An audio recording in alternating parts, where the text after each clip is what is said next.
सुनिए, ये पौधा कितने का दिया? ये 100 रुपए का। ये आवाज तो जानी पहचानी लग रही है। ये तो शिखा की आवाज है ना। हाँ, खैर मैं भी क्या सोच रहा हूँ, ये शिखा कैसे हो सकती है। ठीक है, ये लीजिए। शुक्रिया।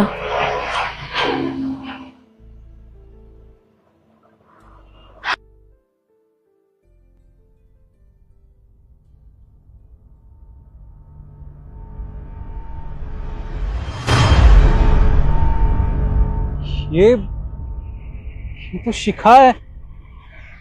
इतने सालों बाद मुझे मिली है तो इस हालत में। ये यहाँ नर्सरी में काम कर रही है।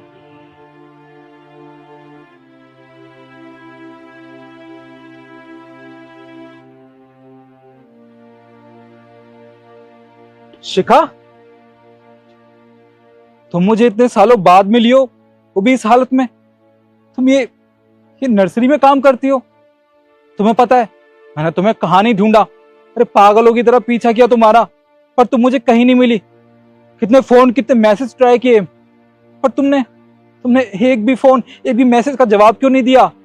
देखिए, मैं अपना काम कर रही हूँ और आपको इससे कोई मतलब नहीं होना चाहिए। आप जाइए। मतलब क्यों नहीं होगा मुझे तुमसे? आखिरकार हम दोनों एक दूसरे से प्यार करते थे, शादी भी करने वाले थे बहुत जल्द। तुम्हें पता है, जब तुमने मेरा फोन नहीं उठाया था ना, तो मैं तुम्हारे घर पे गया था, पर वहां पड़ोसियों ने बताया कि तुम अब वहां रहती ही नहीं हो। आखिर आखिर क्या गलती हो गई थी मुझसे? मुझे बताओ तो सही। मैं अपना काम कर रही हूँ, आप मुझे परेशान मत कीजिए। और भी लोग आ रहे हैं, आप जाइए यहाँ से। देखो शिखा, प्लीज ट्राई टू अंडरस्टैंड। मैं तुमसे प्यार करता हूँ, तुम मुझसे ऐसे बात क्यों कर रही हो? मुझे समझ नहीं आ रहा। आप मुझे क्यों परेशान कर रहे हैं? आपको दिखाई नहीं दे रहा है मैं यहाँ पे काम कर रही हूँ? प्लीज जाइए यहाँ से। अच्छा, तो तुम अपना काम कर रही हो ना? ठीक है। ये पेड़ पौधे कितने के होंगे? आप क्यों पूछ रहे हो? क्योंकि मुझे सारे के सारे खरीदने हैं। सारे सारे पेड़ खरीदोगे? तुमने कहा था ना, तुम अपना काम कर रही हो, ये पेड़ पौधे बेच रही हो, फूल बेच रही हो, तो बस मैं तुमसे तुमसे ये पेड़ पौधे फूल खरीदना चाहता हूँ। कितने के होंगे, बताओगी? बताओ कितने के हैं?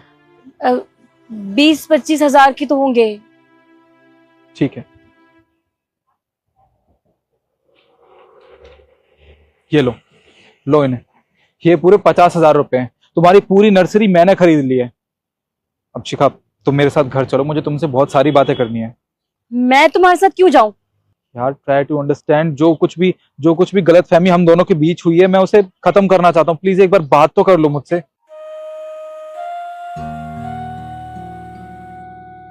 शिखा, 3 साल हो गए हम दोनों को अलग हुए, तुम मुझे मिली क्यों नहीं? तुम्हें पता है कहाँ कहाँ ढूंढा तुम्हें पागलों की तरह। आखिर क्या बात थी? मुझसे कोई गलती हुई थी क्या जो तुम मुझसे अलग हो गई? तुम्हें याद है जिस दिन तुम्हारे ऑफिस की ओपनिंग थी और तुम मुझे छोड़ने घर गए थे मेरे? उस दिन तुम्हारे पापा का असिस्टेंट मुझसे मिलने के लिए आए थे और तुम्हें पता है उन्होंने मुझसे क्या कहा? सुन, आज के बाद ना निखिल के आसपास भी मत दिखाई दियो। पर ऐसा क्यों? ऐसा इसलिए, निखिल के पापा नहीं चाहते कि तेजी और निखिल की शादी हो, और निखिल के पापा की पहले से ही बहुत तबीयत खराब है। यकीन नहीं होता तो ये देख। अगर ऐसा कुछ होता है तो वो ये सदमा बर्दाश्त नहीं कर पाएंगे, समझी? आज के बाद निखिल के साथ दिखाई मत देना। जा यहाँ से। पर एक बार मेरी निखिल, मेरी बात तो।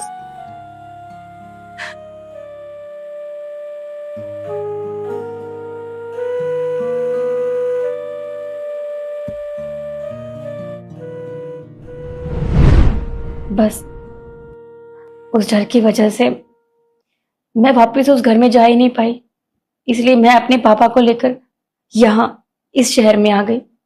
क्या ये सब मेरे पापा ने करवाया था? पर उन्होंने ये क्यों किया? मैंने तो उन्हें तुम्हारे बारे में सब कुछ बताया था। वो तो मेरी शादी भी तुमसे करवाना चाहते थे। फिर देखो, चलो तुम अपने पापा को लेके वहां से चली गई, पर तुम ये फूल क्यों बेच रही हो? तुम जानते हो ना निखिल, मेरे पापा अच्छे बिजनेसमैन थे, उनका अच्छा काम चल रहा था, लेकिन उन्हें बिजनेस में बहुत बड़ा लॉस हो गया, जिस वजह से मुझे ये सब काम करना पड़ा। पापा के इलाज के लिए बहुत सारे पैसे चाहिए थे, मैं किस किस के आगे हाथ फैलाती। पापा ने मना किया था, इसलिए मैंने ये सब काम शुरू किया ताकि पापा का अच्छे से इलाज करवा सकूं। उन्हें बहुत बड़ा सदमा लगा था। एक तो मेरा रिश्ता तुमसे टूट गया, और दूसरा बिजनेस में इतना बड़ा लॉस हो गया, वो बर्दाश्त नहीं कर पाए। मैंने हर जगह ट्राई किया काम करने के लिए, लेकिन मैं काम नहीं कर पाई, क्योंकि वहां के लोग इस तरह से गंदी नजरों से मुझे देखते थे कि मेरा दम घुटता था। गंदे तरीके से छूना, गंदे तरीके से बात करना मुझे बर्दाश्त नहीं था, इसलिए मैंने वहां काम नहीं किया और ये सब काम शुरू किया ताकि मैं अपने पापा का इलाज करवा सकूं। लेकिन मैंने सब कुछ दांव पे लगा दिया, सारी सेविंग्स, सब कुछ, लेकिन मैं अपने पापा को नहीं बचा पाई। वो मुझे छोड़ के चले गए। क्या अब तुम्हारे पापा इस दुनिया में नहीं रहे? शिखा, तुम अकेले इतना कुछ सहती रही, तुमने मुझे एक बार भी नहीं बताया।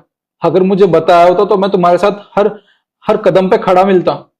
मैं जानती हूँ निखिल कि तुम हमेशा मेरा साथ देते, लेकिन कब तक?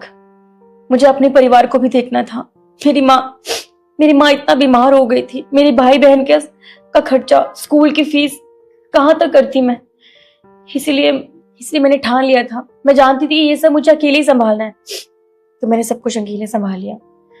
और वैसे भी निखिल, मेरा क्या है, मैं तो जैसे तैसे रह लेती, लेकिन तुम्हें तो अपने पसंद की लड़की मिल गई होगी ना। तुमने तो शादी भी कर ली होगी, तुम्हारे स्टैंडर्ड की अमीर लड़की। तुम्हें क्या लगा कि तुम मेरी जिंदगी में नहीं आओगी तो क्या मैं किसी और से शादी कर लूंगा? नहीं शिखा, मैंने शादी नहीं की। तुमने शादी नहीं करी? निखिल, 3 साल हो गए हैं, तुमने अब तक शादी क्यों नहीं करी? क्योंकि मैं तुम्हारा इंतजार कर रहा था। मैंने सोच लिया था कि इस जन्म में अगर तुम मुझे नहीं मिली तो क्या हुआ, मैं अगले जन्म तक तुम्हारा इंतजार करूंगा। मुझे सिर्फ तुमसे शादी करनी थी। शिखा, अब तुम मुझे मिल गई, प्लीज मुझे छोड़ के कभी मत जाना। मैं तुम्हारे साथ रहना चाहता हूँ। नहीं निखिल, तुम कहाँ, और मैं मामूली सी फूल बेचने वाली, मुझे नहीं लगता ये सब सही रहेगा। और वैसे भी तुम्हारे पापा को पता चला तो वो फिर ऐसा कुछ कर देंगे जिससे हम अलग हो जाएंगे, तो इससे अच्छा कि रहने देते हैं ना। कोई कुछ नहीं करेगा शिखा, मुझे किसी की परवाह नहीं है, मुझे सिर्फ तुम्हारी परवाह है। कोई क्या सोचता है हम दोनों के बारे में, मुझे उससे कोई फर्क नहीं पड़ता। देखो शिखा, मना मत करना प्लीज। मैं तुमसे शादी करना चाहता हूँ, तुम्हारा ही बन के रहना चाहता हूँ हमेशा हमेशा के लिए। ठीक है निखिल, सच कहूं तो मैं भी किसी और के साथ शादी करने के बारे में सोच भी नहीं सकती। मैं भी तुम्हारे साथ रहना चाहती हूँ हमेशा।